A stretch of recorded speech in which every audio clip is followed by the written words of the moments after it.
Welcome back, everybody. Ready to start this first panel of the afternoon. I think doors just about closing. And I think it's going to be an extremely interesting panel, which carries on some of the themes from this morning as well. To introduce it, we have the former Chief Executive of ITN, Stewart Purvis. As I say, a former Chief Executive of ITN, a former... On Ofcom, you were the partner for content and standards, yep, and media commentator and great friend of the VLV.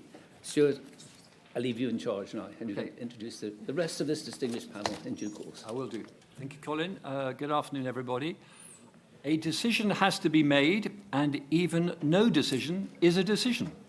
The words this morning of Magnus Brook of ITV, and as Colin said, there are definitely there's good flow of issues from this morning. But what is this decision we're talking about, and when might we know it? That's really what the main meat of this panel is about. But first, a little look back. In 2009, I was the chairman of the Brown government's Digital Britain Working Party on Media Literacy. And Digital Britain's final document said in paragraph 52, "We support the working group's proposals for the formation of a consortium of stakeholders led by Ofcom to drive digital participation. Funding will be made available of up to £12 million over 3 years." Well, when I subsequently met the civil servants from Peter Mandelson's Department of Business, I was immediately told that there was, in fact, no money available. In 2012, I was working in DCMS as an advisor to the Cameron government on the future of digital radio. One day, we were briefing ministers on the options, one of which was to set a date for the switch-off of analogue radio. And one of the ministers, Ed Vasey, said, "So you want me to be the minister who tells voters that their radios won't work anymore?" There is still no date for that analogue switch-off on radio. So forgive me if I approach this session just a touch sceptical about the role of government in these matters. But set against my examples, there was, of course, in 2012, a highly successful switchover from analog terrestrial to digital terrestrial transmitters as a result of a lot of work across government and industry. Now, in 2021, the Johnson government announced that the Freeview platform will be supported until at least 2034. And the 5 national multiplex licenses would be extended until that date. This, it was said, will protect for the future the main way audiences currently enjoy a diverse range of digital TV channels for free. Well, the future on this occasion lasts 8 years, because that is the period up until 2034. We have 3 opening speakers before we throw it up onto the floor. The first is Natalie Ceeney, who's the chair of the Connection Project, described as a national alliance with a mission to ensure everybody in the UK can thrive in a digital society. Natalie is going to give us the big picture, and I've asked her in particular to give us an independent view, an independent commentary on how government is handling this whole process. So first of all, please speak to us, Natalie. Thank you.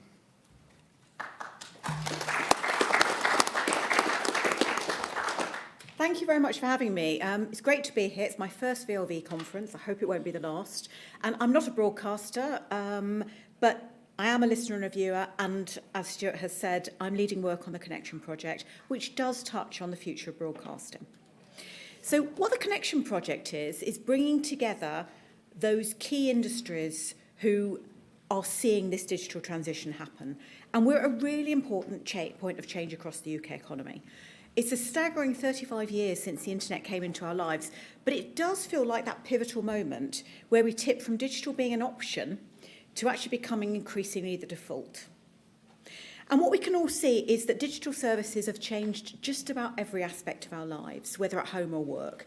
So we don't all watch the same programme at the same time. We don't shop physically or just in daytime hours. We don't only speak to friends through a landline. But the speed and scale of this transition is bringing new pressures. And everybody I speak to has a story. My own story is my father-in-law. My father-in-law has Alzheimer's. He no longer banks online. He doesn't use his email address. He does have internet in his home. He does watch digital TV. He loves the flexibility it gives him to watch sport anytime. The good news is he can re-watch the cricket when we won, because he won't remember that we lost the next one. But what really foxes him is the complexity of his digital TV. And he really struggles now to navigate to the right things. Digital is causing many people many different challenges. And one of the big challenges is that every industry sees things through its own lens. So when I work with the banks think about banking. Broadcasters think about broadcast. Utilities think about their interaction with TV. But citizens, we, the viewer, experience digital life in a very joined-up way. For example, there's no use designing a fabulous app if someone can't afford connectivity or the mobile signal's rubbish. So what we've been looking at in the Connection Project is what we can do about this and how the UK compares. Now, how the UK compares, it's not a particularly positive picture. What we see in the UK is we've spent a lot on infrastructure. We've built sophisticated systems. We've digitised services rapidly. And in some areas, we've made huge progress. Actually, in TV, that's one of them. And it's transformed the way services operate. From a broad perspective, you can see it in the way we consume media. But too many people are being left behind. And we're leaving more people behind in Britain than we are in some other nations. So the choice fundamentally now is, do we want the digital society we've got to work for everyone or not? And if we don't want it to work for everyone, the answer's easy: keep doing what we're doing. Because commercial propositions will keep developing for those people who like digital. And for those people who don't like digital, they'll leave people behind, they'll wither away, and they'll gradually get worse.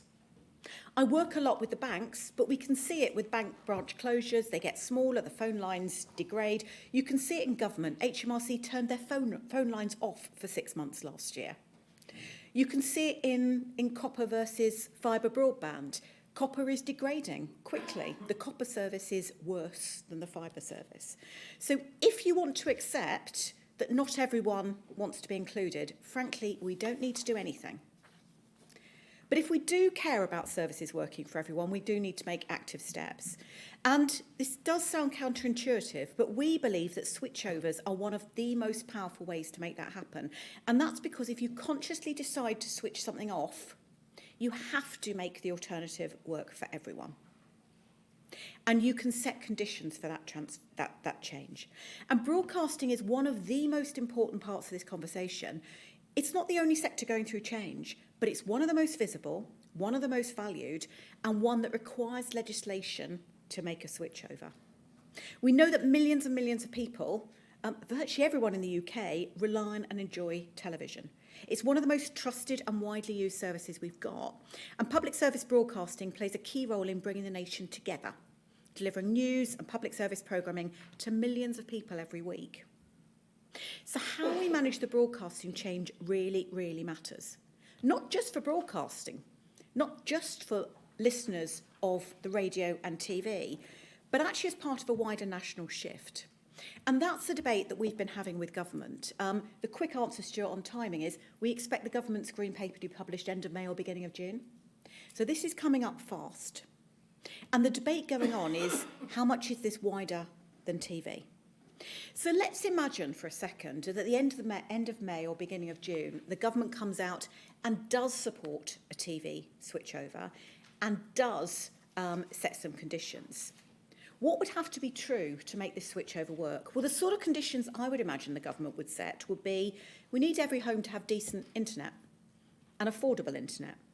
We need a package to make sure the poorest in society who don't get anything now can afford it. We'd need simple interfaces to TV, whether it's the manufacturers providing better interface on devices or services provided by broadcasters, such building on the success of Freely. We'd need active support to help people get connected. We'd need really clear communications and help available. I think that's a brilliant package for the UK, because I think that would get every home far better able to participate in a digital society. And the good news is we've got about 8 to 10 years to do it. And the other good news is it's perfectly doable. So transitions like this are less about technology than they are about people. By the way, what I'm describing does not mean everyone has to be connected to the internet in terms of being online. My father-in-law will never send an email again. but he's got a pipe that goes into his home that means he can watch sport anytime he wants to do it. Our starting point is that it really doesn't serve people well, or Britain, to leave people behind on services that are degrading, services that are getting less investment, services that provide limited opportunity when there are better options available. We believe we should offer the best service to everyone. And I think the TV transition could be the vehicle to get far more people, not only better TV, but better able to participate in a digital society. Now, I actually share Stewart's scepticism of government. If you look at the last time we did this well in the UK, yes, it was set off by government, but in practice it was delivered by industry. And I think if we're going to do it, that has to happen again. It's not going to happen by default. It's going to require a clear national coordinated approach, clear accountability, clear funding, clear ownership, shared standards, and accountability. The good news is we've been working with the banks, with the telco providers, and with broadcasters over the last 9 months to work out how could we make this happen. Now, if government doesn't back the transition, we won't do anything. But if they do back the transition with these conditions, we believe we can marshal that vehicle to make it happen. And we can build on the success of doing transitions before. Yes, this is more complex than what we've done before, but we need to have equal rigour on planning, communication, and design a transition around how people actually behave. And we need to do it cross-sector, because life is cross-sector, and this is more complicated. So we think if we do this, it's got to be approached as shared national endeavour. It's got to have government backing, but I don't think it needs a lot more intervention from government than backing. And we hope that when government put their green paper out, end of May, beginning of June, this is the sort of approach they back. And we do have time to get this right. If we made a transition happen today, it would be a disaster, because those conditions aren't met. In 8 years' time, we can meet those conditions. There is time, we can do the planning.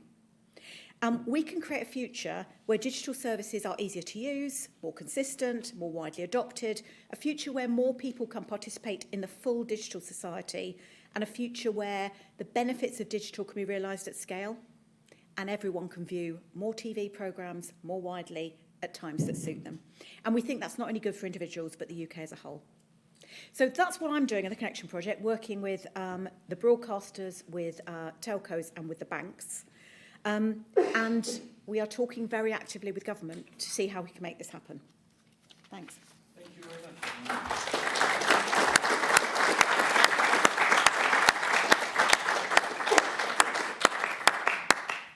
I think that's a really helpful overview, thank you. Now, Jonathan, let's grubble down into broadcasting. As Natalie says, we love to be in our silo. Jonathan's the chief executive of Everyone TV. That's the organisation that runs free TV in the UK. That's Freeview, FreeSat, and Freely. And Freely is the new free streaming platform, which I think Jonathan explained here this time last year. So over to you, Jonathan. Thank you, Stewart, and thank you, Colin. It's good to be here this afternoon. Yes, as Stewart said, so we are the organisation that looks after free-to-air television in the UK, Freeview, FreeSat, and now Freely, which we introduced to the VLV this time last year. For those who weren't there, Freely, in simple terms, is the new way to watch free TV. It brings together all your favourite free-to-air live TV channels with access to the best of on-demand content, all built into the latest smart TVs, and also now available on streaming pucks that you can plug into your TV, all for a one-off cost and no subscription. It's built on the same principles as Freeview, simple and easy to use, with British public service content front and centre, accessible to all, but delivered over the internet. Viewers have always been at the heart of everything we do at Everyone TV, and Freely was designed to work for everyone, from traditional viewers who are digital first, through to those viewers who are more digital savvy and want a more advanced experience. We launched in just 3 years, and we continue to make regular improvements to the product over time. As Natalie said, though, all of society increasingly is moving online, and TV is not immune from that. More and more viewers are embracing services like Netflix and iPlayer because of the greater choice and flexibility and functionality they offer. More and more content is now being watched over the internet. This is a transition that is already happening. 10 years ago, more than 2/3 of TV watched on a TV set, of content watched on a TV set, was delivered over broadcast networks. Today, it's 1/3. Similarly, almost 30% of homes today have already made the switch and are purely watching television over the internet. As I say, this transition is really underway already. And it's a consumer-led shift. Many consumers are already choosing to make the move, which is why it is right that the government is now looking at the long-term future of distribution. As Stewart said, no decision has yet been made, and we're waiting to hear from government in the next few months. But a decision is required, as I think you heard this morning. The rest of the market as a whole and industry needs certainty on the long-term future of distribution going into the decades ahead. Now, like the Connection project, we're acutely aware that whilst many are comfortably making the transition to an internet TV future, there are many for whom it is less clear or less certain. We need to ensure that if we were to transition to a fully IPTV future, where all TV is delivered over the internet, that everybody is taken on the journey, and those homes that rely on terrestrial TV today can make that transition. In a way, that's the main reason I was here this afternoon, is to talk about some of the work we have done looking at that audience. So I'm about to share with you an edited video of some research we did with a company called Craft Intelligence, an independent research agency, who specifically looked at the approach to television, and in particular the response to Freely, from homes who were either unconnected or very narrow users of the internet. And I hope some of the findings of that research are very pertinent and relevant to this debate. So if we could play the video. Thank you. Can I start? To explore how people living in unconnected homes may deal with a future where all TV is delivered over the internet, Everyone TV commissioned Craft to conduct independent qualitative research. Our study focused on people living in homes without broadband and relying on Freeview for their TV. 24 participants from all over the UK who were either long-term unemployed, living with a disability, or over the age of 65. We spoke to them about technology and their attitudes towards being online. The way we've got it at the moment works. So why would I don't really want to change it. We then accompanied them as they used smart TVs connected to the internet to find out how easily they could replicate their habitual behaviour at home on these devices. There's so many bloody buttons on there. We also explored Freely's specific features and functions. This group is not homogenous. I just use it as a phone. I don't text. I haven't got any email account. I'm a hand person. We don't have internet. We don't even know. Did you they either? What you've never had, you never miss, do you? My youngest daughter, she'll do it for me if I want anything. Setting up your email for certain things and remembering passwords, I think that can be a bit of a thing. Not comfortable, no. I'd have to have someone there showing me. I don't like putting that effort in, shall I say. I mean, I can use Google, obviously, yeah. Pay my bills and things like that on my phone. Some had never used features like On Demand and had no desire to. They relied heavily on channel numbers and the electronic programme guide to navigate their TV. I've got a TV, I'll switch it on and watch the channels. I go through all the numbers, you know. I mean, I watch ITV a hell of a lot. I got the newspaper. Always. I always do the guide. Others were familiar with internet TV features, but didn't have access to them. So you can watch programmes not at the scheduled time. That's like my sister's, because she subscribes to nearly everything. Although digital skills varied greatly, all viewers were positive about their experiences with Freely. It allowed them to easily access the content and features they wanted in a simple and familiar way. This looks more familiar to me. I think it's better than what mine's like, so I do prefer to see that one. I mean, it's just showing you your normal channels if you like. You know, first time using it seems like it's, you know, it's easy to use, I'd say. I'm pressing down and watch what the pink thing is doing. Okay. When we started, very confusing. Halfway through, got to grips with it. Now I would say I would be around 80% of knowing what I'm doing, but it's all new. The TV for me, I think. And why's that? Since I can use it. Freely's strength was its flexibility. It enabled viewers to access TV programmes on their own terms. For those most comfortable viewing in a more traditional way, Freely allowed them to carry on watching TV just as they always have done. There it is, right. Could you find ITV for me? Yes, that would be 3 on mine. I'll just go to number 1. Yeah, you've got the news on now. I think I'd probably be going into the TV guide. That was fairly simple. For those more digitally skilled, Freely's advanced features were a significant improvement on the current Freeview experience. seems a bit more sophisticated. I'm going to take a punt here, and I'm travelling backwards. So you can look for the channel that you want without changing what you're watching. I think that's good. It shows you what's next as well. Do you think that's quite good instead of having to go back onto guide to see what's on? I'm pretty sure you can't pause live TV. Oh. I like that. I mean, it seems like there's so much more things to watch.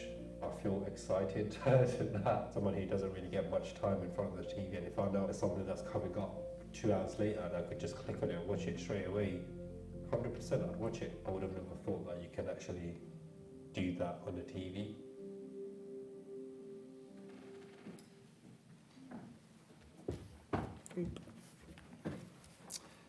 If you'd like to find more about that research, it's available on Craft's website, or do approach myself or one of the team afterwards and we can share the details of it. But what stood out of that video most for me is that Freely works because it's flexible and it's familiar. It allows people with different levels of confidence and ability to watch TVs in ways that suit them. For those who want to carry on watching in ways that they already have, it feels like Freeview, simple, familiar and straightforward. Press 1 on your remote control and you get BBC One. Press the guide button and you get a familiar list of channels. But for those who want more, those additional features are available too. Natalie talked about how important design is to making digital work for everyone in the UK. And that lay at the heart of the goal of launching Freely. Simple, familiar, it looks the same on every TV and box, but we have the ability to improve it over time and add more functionality and more features. One can imagine the potential that voice control has for those audiences who want to watch the TV that way rather than using a remote control or on-screen graphics. There's more and more we can do to make TV easier and simple to watch. So in a future where TV is potentially purely delivered online, we clearly must ensure that no one is left behind. With Freely, our ambition is to make free TV in a streaming age inclusive to everyone. Thank you very much.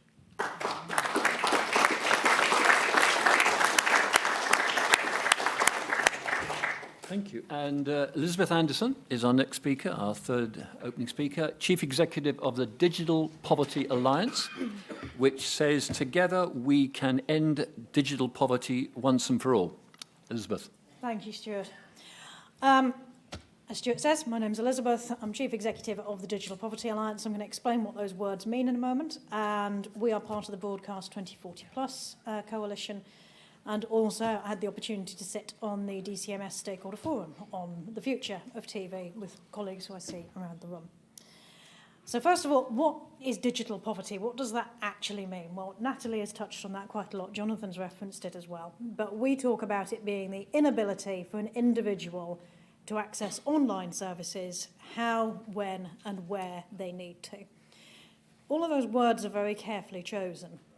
But if we really get into the blunt part of this, at the moment, a lot of digital inclusion focus rests around the idea that if you are experiencing poverty, you're on a low income, you can go to the library.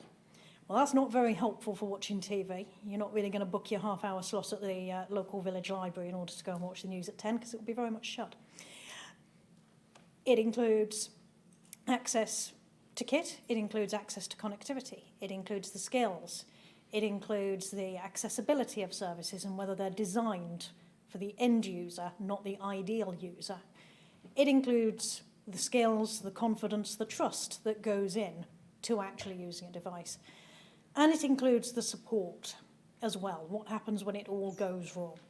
I doubt I am the only person in the room who has at some time or other gone, I'm going to throw this thing out the window because it's not doing what I want it to do. But who do you go to if you don't have somebody who can give you a hand? The Digital Poverty Alliance, therefore, looks at these different issues around digital poverty, and as a charity working across the whole of the UK, we offer both advocacy and research and capacity building to address these issues and direct delivery, working with thousands of people every year. Now, for those people, it's fantastic, hopefully, because they're receiving a device and support, but for us it's fantastic because we are speaking to these thousands of people every year, thousands of families, understanding what that digital exclusion means for them. And in the context that we're talking about today, what that means for them, having done surveys, having done focus groups with them, very much focused around broadcast TV, is why would they want to risk losing access to something that for them is absolutely fundamental through television? Now, there's nobody, I don't think, in this room who thinks it would be a good idea if anybody was left without access to television. I don't think anyone would want to do that.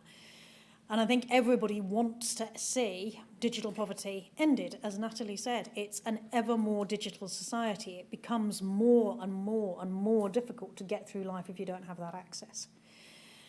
But we do advocate for protecting offline alternatives, because when everything goes digital, there are inevitably people left behind. There are those people for whom digital is actually never going to be the optimum solution. There's people who say, oh, well, you can get somebody to do it for you. You should have a digital carer. Everyone's got a family member who can help. Actually, we're seeing growing levels of loneliness and isolation within the UK. So, therefore, the issue, really, for everyone is the scale of the problem and the timeline by which it's going to be fixed. And we would love to see digital exclusion fixed by 2034. But that's 8 years away. Now, the DPA is celebrating its 25th anniversary this year. That's 25 years of trying to combat digital exclusion. If we all just take a minute and go, what was I doing 6 years ago? What were you doing 6 years ago? I bet what you were doing, probably around now, it's the middle of the afternoon, potentially was fighting with digital technology, because we'd just started the pandemic. We'd just shone a light on the millions of people within the UK who lacked that access. We just realised that people could not go about their lives because we're in the middle of a lockdown, and the only way to do things is to jump online and do it that way. That's 6 years ago.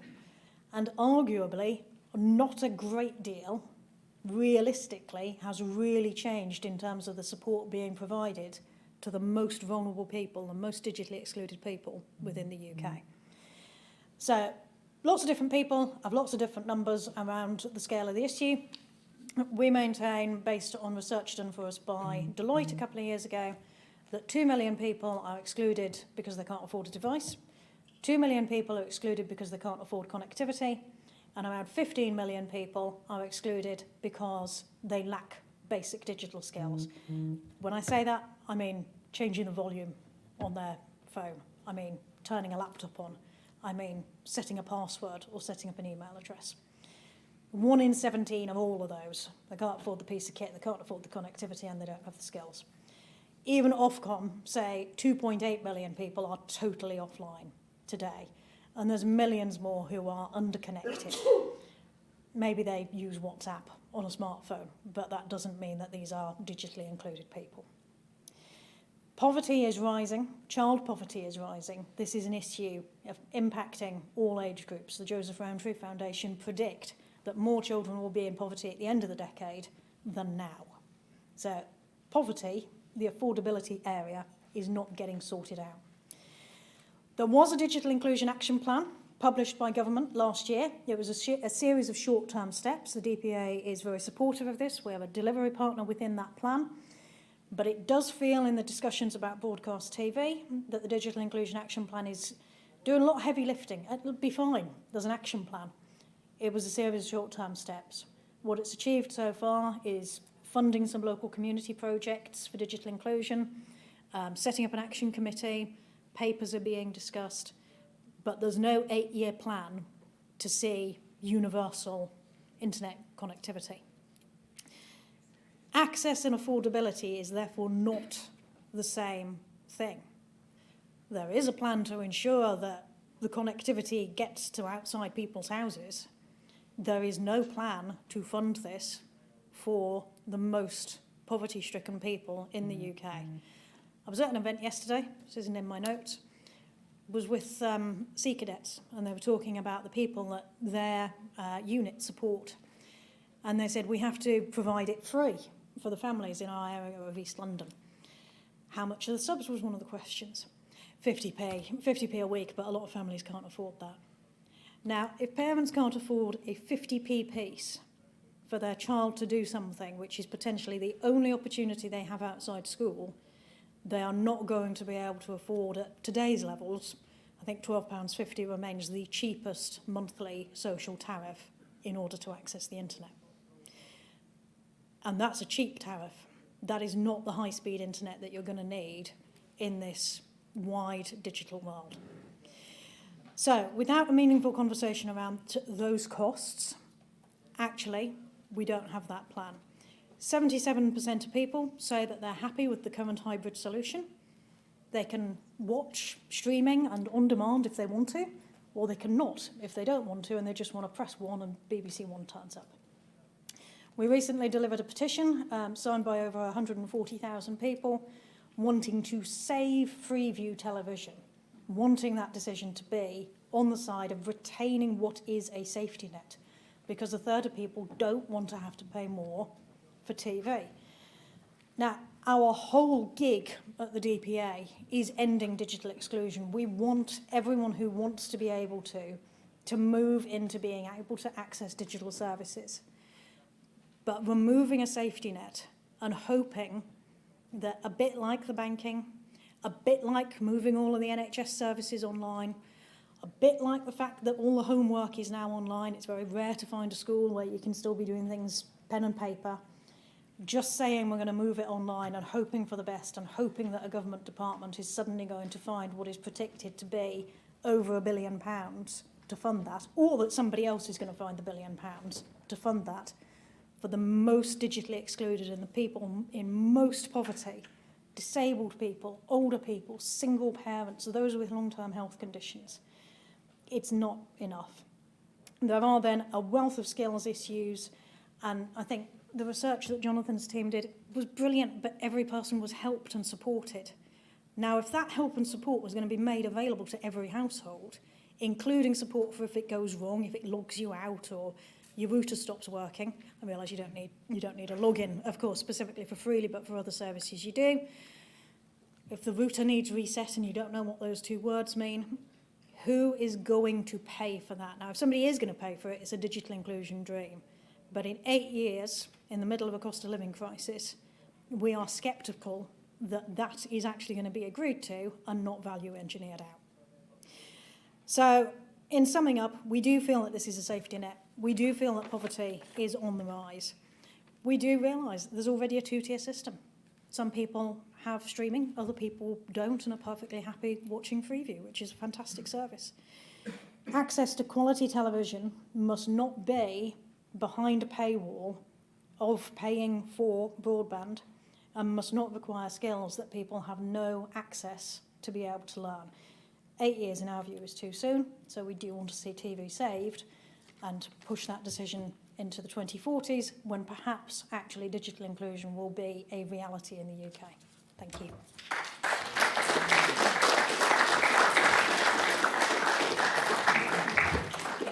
Thank you very much, Elizabeth.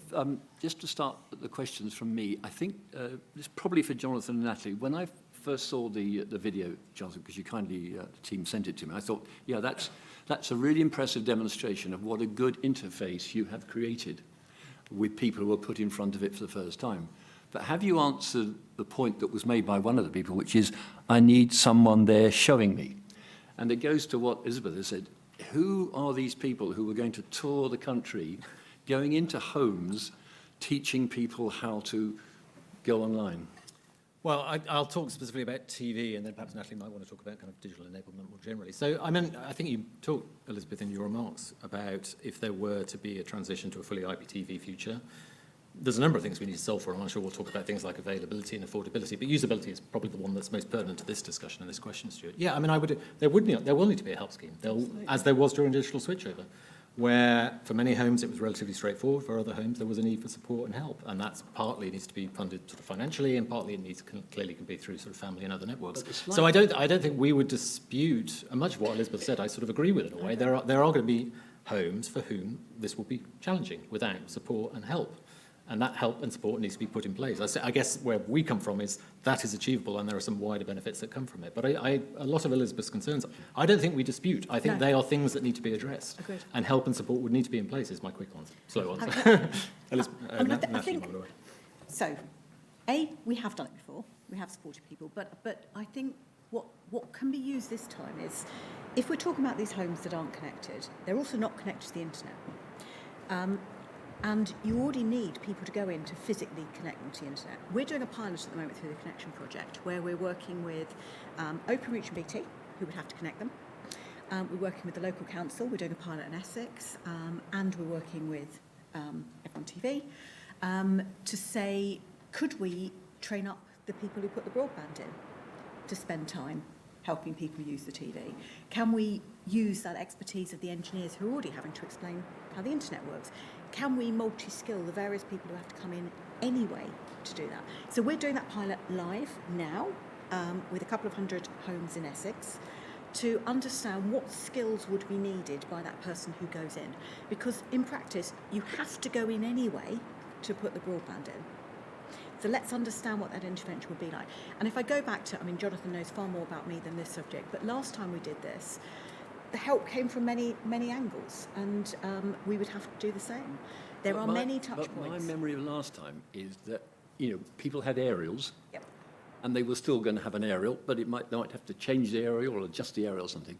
But now they need to do, if they haven't done it already, something completely different. They have to make a connectivity arrangement with a commercial organisation. Yep. And some of them may have mobile phones and say, actually, do you know what? I'll just stick with a mobile phone. I actually don't think I need, the kind of connectivity I require. And that might be fine. So, I mean, the sort of, if we get technical, the sort of speeds we would need are about 30 megabytes. In some areas, mobile phone connectivity actually does that. We all broadly agree on what the problem is. I think the difference is, how do we think it is tackleable or not? And I suppose where my view is, I don't want to give up. I really would like every home in Britain to have a chance to be part of this digital future. I don't want to give up. So if you look at the practicalities, every home in Britain could get gigabit capable broadband by 2032. That's already planned, right? BT and Openreach will do it by their bit by 2030. The final bit of homes passed, the government subsidy, comes in 2032. So it will be outside people's doors by 2032. We're talking about switch over in 2034. Then yes, you need to send somebody in to physically connect the thing. That's also an opportunity, because if someone's going to do that, that's an opportunity to help tune the TV, to help give support. In our pilot, we're giving 6 sessions per person to see if that will work. We could also give support through a variety of other means, and there are lots of brilliant charities like Elizabeth's who are also providing support. And by the way, I share Elizabeth's scepticism of the answer being libraries. I think we both feel that is a complete red herring in this debate. So basically, we haven't got all the answers yet, but we've got 8 years to try, and I think it is doable. I suppose the challenge to you, Elizabeth, is if it's not 8 years, how long is it? Is it 10, 20, 30? Is it ever? Are we ever going to reach the scale of universality of the offering that you would want? I think if we gave it another 10 years on top of the 8 years to 2034, then it's possible that a lot more may actually be realistic to happen. 18 years to me sounds like actually potentially long enough. If we think about I'm sure we can all imagine all sorts of government initiatives. Crossrail is one that springs to mind. I moved to an area where it was going to be up and running by 2012. The Olympics came and went. Crossrail did not. These things, unfortunately, when they require billions of pounds of funding, do take a huge amount of time. And yes, if an industry body suddenly put their hands in their pockets and said, you know what, we'll find £1 billion to kick it off, and we'll find hundreds of millions every year to sustain this free gigabit-capable broadband, then yes, it probably could be delivered in 8 years. But I just don't foresee the government after the next one being able to unlock that level of funding, to be quite honest. I think the pilot, it sounds incredible. It is exactly what is needed for digital inclusion. It is amazing. But again, do I see Openreach saying, no worries, guys, we will fund our engineers? When we consider the telephone transition that's happening at the moment, in January next year, which I think is 9 months from now, landlines are going to be transitioned over to internet-based telephony. That means 2 things. One, there's an awful lot of people, some of the most vulnerable, who still haven't moved across, and we've only got 9 months to see that happen, and people are watching and waiting to see, will it, even though it was about an 8-year programme. Also, a number of these households, therefore, may well already have had to give up that broadband access because we've already got people coming to us saying, it's too complicated, we don't know how to use it. Now, that's not helpful when we think about TV access. Stuart, can I just quickly come in on Please Elizabeth's do, yeah. answer? Because I think that there's something important I just think it's worth flagging in terms of what Elizabeth was saying in her answer, which I totally understand. I think it's just important to kind of bring out in this debate that if the decision to switch off terrestrial TV or transition to an IPTV future in 2034, we all agree has consequences that need to be addressed. But it's also important to stress that the decision to continue with terrestrial TV for another decade has consequences. And I think Magnus may have touched on this morning.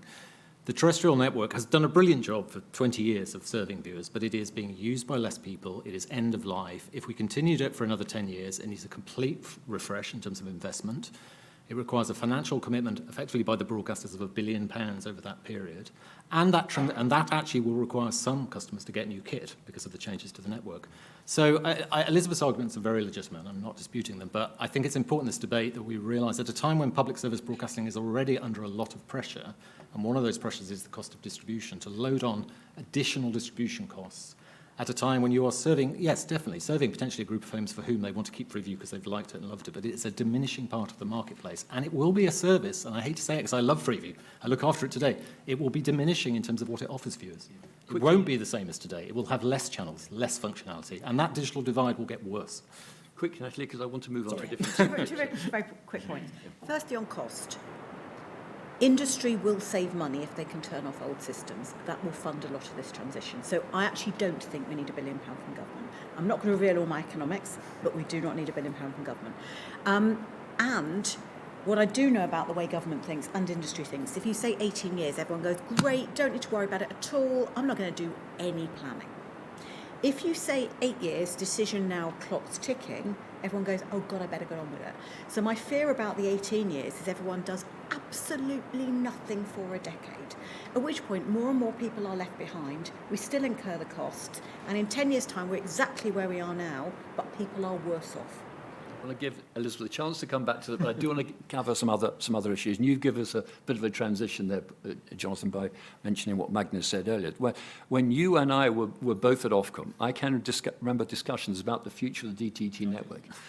And the people from Spectrum Department thought that us on the broadcasting were a load of something or others. What could we do with that spectrum if we could get it off television? So is that what you're hinting at? That actually, that's part of it, yeah. That's part of it. Sell off the space, and we can sell a lot of it to all sorts of interesting people, and that will help fund it. I mean, bluntly, this will pay for itself. Right. Okay. It does not need £1 billion of government funding. Okay. I did say from industry or government, not necessarily government. Okay. Now, where's Magnus? Hi, Magnus. You said this morning, we have got to be realistic about how long the PSBs can continue to underwrite DTT. I suppose that brings in the kind of missing piece in this story, which is Arqiva, the transmitter business, who are facing a bit of a black hole, I think you'd probably say, at 2034. What's going to happen if there is a date? It almost doesn't matter what it is, but if it is 2034, you're going to get to the point at ITV, aren't you, where you're going to say, actually, the number of people who are, our audience is now on cable and satellite and maybe even other platforms. Why the hell are we paying Arqiva right through till 2034? What is your current arrangement about actually how long are you committed to the transmitters for? This is all in the public domain, and we have licenses, multiplex licenses and PSB licenses 2034, and those are back to back with the contracts with Arqiva. So in principle, DTT carries on to 2034, which is why 2034 is a magic number, because an awful lot comes to an end in 2034. But of course, you've got to think about these things in decades almost. You can't get to 2033 and say, right, what should we do? Because decisions have to be made. And from a commercial PSB point of view, and indeed slightly differently but relatedly the BBC point of view, you need to work out what the financing of PSB is. And what I'm not saying is that it's quite impossible in any circumstance to imagine how you could continue with DTT after 2034. But what I am saying is that if you want that, it's going to be really expensive. And if that's a cost you're prepared to bear as a society for perfectly sensible inclusion, universality reasons, be aware of the fact it's going to be very expensive. And from a commercial PSB point of view, you're going to need to make sure that the licenses are valuable enough to enable commercial PSBs to make sense of those licenses and to perform the obligations. I mean, so This is a brilliant way of you negotiating longer licenses. but Stuart, if you go back 10, 15 years, DTT was a big benefit of being a PSB. Because there was limited competition, and even further back, you go to analog spectrum. I mean, spectrum was a license to print money. Actually, we're going into a period now where spectrum is a burden. So to give you the maths, I think I might have shared this before with the VLV, but to reach 98.5% of the UK, you have to broadcast by about 1,100 transmitters or slightly more. To get to about 91, 92%, it's 82. So that delta, which roughly doubles the cost, is the cost of effectively maintaining universality, and that's increasingly a cost of PSB, not a benefit. Okay, I thought we should hear from the BBC in this. Nadia from the BBC. Do you know, Nadia, what's the BBC's priority in all this, I guess, probably? Hello, Nadia Vinokur from the BBC Distribution. So I think just to echo all the points said today, first of all, the BBC is always committed to maintaining and delivering a public service, universal public service, and we would never support or plan a transition that would leave anybody behind. But as Jonathan just said and as Magnus just said, I think we have to acknowledge the reality as fewer and fewer people rely on DTT. It becomes progressively more difficult to sustain a technology that is declining. And that is money that is not being invested into content and services, which can be modernized for our viewers, and we have to acknowledge that.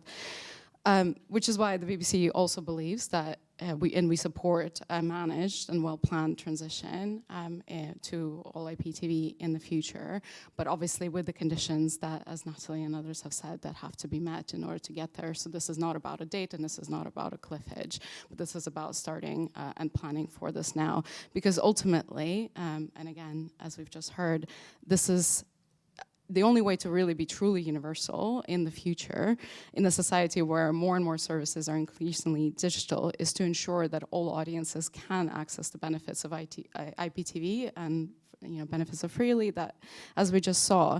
And these benefits actually are probably the most valuable to some of the vulnerable viewers that are currently on DTT, benefits such as enhanced accessibility services, subtitling, and even greater choice of archive content. The BBC has done some experiments and studies with iPlayer where we've curated content around dementia, for example, for viewers with dementia on iPlayer, and the overwhelming feedback that we've received from people and appreciation for ability to access that content, that can only be done via the internet. So the priority for the BBC, of course, is universality, but it's also to serve our audiences to the best interest and to allow them to access the benefits of IPTV if they choose to. Thank you very much, Honda. Now, you've heard various points of view. Questions? Stephen Barnett, hand up.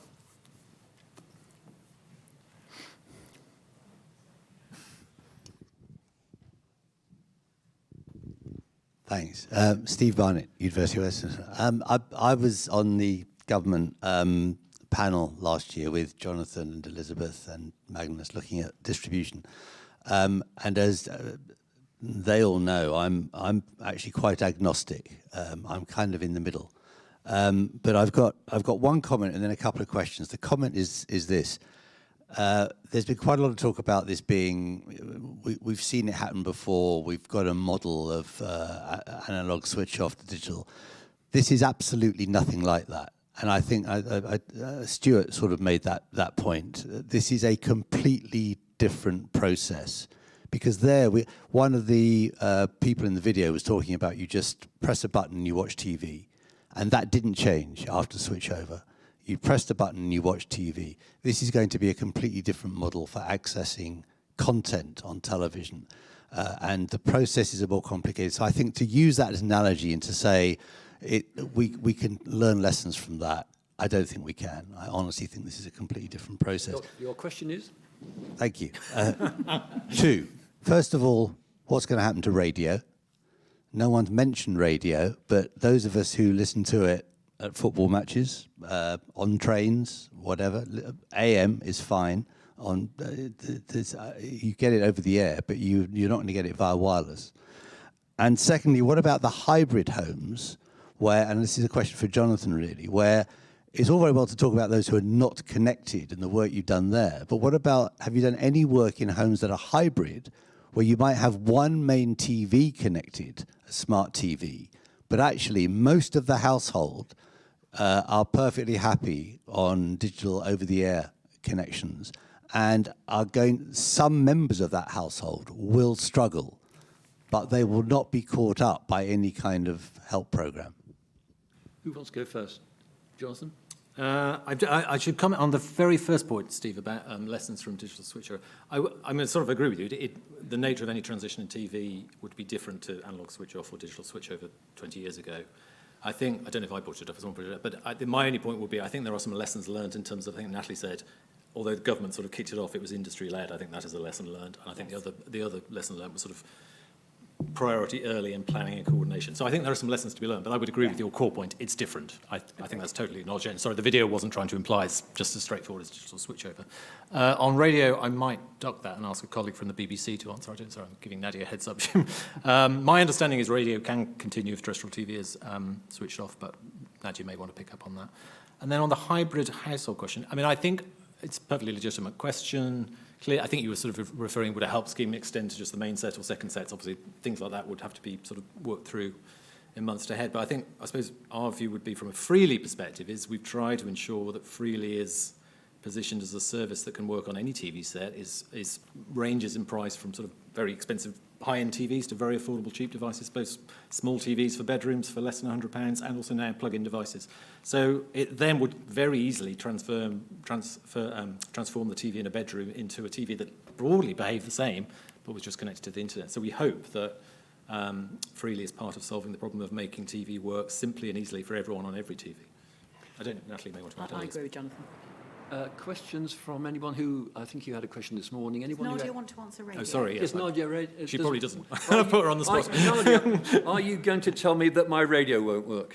No, I will just confirm what Jonathan said, which is that I think we believe that radio can continue, and of course radio cannot switch off on the same timeline that TV, that we think TV could, but we don't think that that's a barrier. Okay, so say questions from people who haven't answered one before. Yes, a gentleman over the glasses. I'll come to you next.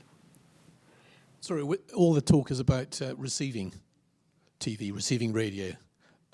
Surely this could be a two-way street. Think nastily of Big Brother. I mean, if you're by your home, in your back with your TV, and you want to get a message across to somebody through a telephone call, but on like a Zoom call, or you want to receive some advice from a nurse. I mean, there must be people like the NHS who would say, actually, this could cut our bills enormously if we can go straight through to you and give you sort of advice in the home and that sort of thing. Is that not a potential? But that needs joined up thinking by government. Natalie, We completely agree. And even for homes, so if I think of my father-in-law, got dementia, it's a pipe in. Actually, the benefits of getting that pipe in are huge.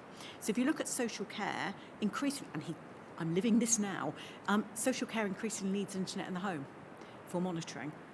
So his carers don't go into his bedroom at night, but they can check if he's moving. Without the internet, he can't do this. This has been a way to get the internet into his home. We're talking to the banks. I work a lot with the banks. One of the issues for them, for example, is people being able to just check their statements securely. They don't want to go on the internet. They don't want to do internet banking, but they want to check how they're doing. Potentially, it could be a secure device for that. So I think there are lots of potential opportunities for many homes, getting that first internet device in a format they understand, which allows other services without anyone thinking, I've gone digital. So we agree. Okay. Do you want to, gentlemen? No? Yeah. Did you want to come? I'm going to come to Elizabeth next, actually.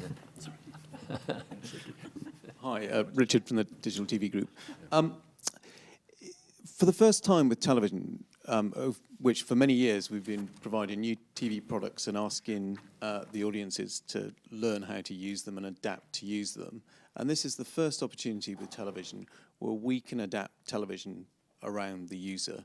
And there are some huge advantages to moving to IP. Incidentally, I'm pretty agnostic when we do it, but I think it's very important. Question to the panel: shouldn't we be designing the future without looking in the rearview mirror, but looking forward to what good could look like? Okay, that links back to your opportunity to answer the point about all the kind of good that could flow from this. And you're the obstacle to it. Me, single-handed. I think the thing is, yes, there's huge amounts of benefits to a whole range of different things that you can do online. Maybe it's accessing healthcare, maybe it's accessing education, maybe it's applying for work, maybe it is beating isolation, maybe it's mental care support, maybe there's all sorts of things that we really do genuinely feel. We help thousands of people get online every year for this very reason. We don't need to take away the safety net of TV in order to tackle digital exclusion, I hope. I can't see the rationale for why we would need to do that. We already have those imperatives because, as Natalie says, healthcare arguably can be so much better. You can have so much more quality if you have that online option. But what we can't say to people, in my view, is that if you can't afford the internet, you can't access healthcare, you can't access TV, you can't access education, and that cost barrier doesn't go away. And I think sort of what I'm hearing from Magnus and others is that if you're saying that £1 billion is too expensive to pay to maintain DTT, then I'm saying it's £1 billion to provide the level of digital inclusion that's required to pay for internet connection, to pay for a kind of white glove service going into people's homes. So if you're not going to pay for DTT, but you're saying that it's too expensive, are you genuinely going to put that into digital inclusion, or are we going to see what happens now, which is a hope that family and friends will deal with it, and the very nice charity sector will deal with it unfunded. They'll just find the money somehow in order to be able to deal with that. But yes, there's a huge amount of good that can come from the internet, just not necessarily removing offline alternatives. Okay, last question, that gentleman there. Yeah, it's just really picking up on that point. I mean, if we go this way, which is inevitably going to happen, you were mentioning, you know, everybody's got to pay at least 30 quid a week, a month to get an internet connection just to watch television. Do you know who is going to pay for this, for those who cannot afford that? Have you done any work on that? Does anybody know? Okay, why don't we invite the panel, because this will be your last answer, to answer that and wrap into it anything else you wanted to sum up with. So Natalie first. Okay. We all agree that has to be solved. The reason I believe the switchover is the right thing to do is because government can lay down a condition that the switchover cannot happen until that's solved. If we just left this drift, it won't be solved. So how do we solve it? There is a lot of discussion going on. So there is a group called the Digital Inclusion Action Committee, which I'm on, other members are on. We have done a detailed set of analysis working out exactly how much that will cost. That is now being discussed actively with ministers. I'm talking to the civil servants concerned. We do know what that's going to cost. I can't reveal confidentially. It's not £1 billion. And we do need to find a way of solving it. There are a myriad of ways of funding it, and it's a lot less to pay for that than the savings of switching off DTT. Therefore, it is affordable. So we do need to work out who pays. There are some very active discussions. But the nice thing about this mechanism is government can basically say, it's not going to be switched off till you solve this. We have to solve this. The benefits of solving this are so much bigger. And I think I'm going to pick up one other thing. The good thing about any switchover is it's not about hope and trust. It's about conditions. So what can happen is the government should, and I think is likely to say, if it happens, it can only happen when the following conditions are met. It could task Ofcom with making sure those conditions are met. Basically then, those conditions have to be met. If you let this drift, no one has to meet any conditions at all. So that if you really want every home to be able to afford broadband, and I agree, I don't think anyone should pay more. Homes that can't afford it now should get either a high level of subsidy or free, is my view. We've got to figure out how we do it. But if you want that to happen, you've got to make government agree to the switchover with that as a condition, and then you task everyone with working out how. You've got 8 years. Jonathan? I agree with everything Natalie said. I mean, I'd say in an ideal world, if this were a cost-free decision, we'd keep all forms of distribution going forever. That would be great. But that isn't reality. DTT is becoming a cost and an economic cost to the public service broadcasters at a time when they're under pressure. I am more hopeful than Elizabeth. I mean, I think I share probably some of the views about what needs to be addressed, but I'm more hopeful that they can be addressed. But I do worry, I said earlier, that not making the decision and just keeping DTT going for another 10 years is just delaying an issue that we need to address, missing an opportunity, and I think it will actually make digital poverty and digital exclusion worse in this country, not better. And that's my concern. I don't think any of the broadcasters are fundamentally evangelical about IP or terrestrial TV. They're just means of getting content in front of people. But there's a much bigger policy question and a question really for British society that I think we need to tackle. And I worry ducking it doesn't solve anything. So, Elizabeth, if the Green Paper says we will find the money and we will set the conditions, are you then persuaded to accept 2034? If I believe that that's actually a likely, unworkable plan, and I think that is the difficulty for me. As I said, we already have so many imperatives to tackle digital inclusion. Just threatening another way of extending the digital divide worries me. But maybe something magical will happen, and the Green Paper will say, great news, all of the money will be found, charities will be funded properly at the required level to do this, people will receive free internet, there will be visits to people's homes in order to teach them all of the digital skills and support they might need. In which case, to me, that seems a bit of a unicorn, but if it's found, wouldn't that be fantastic? What a way to end. Thank you very much.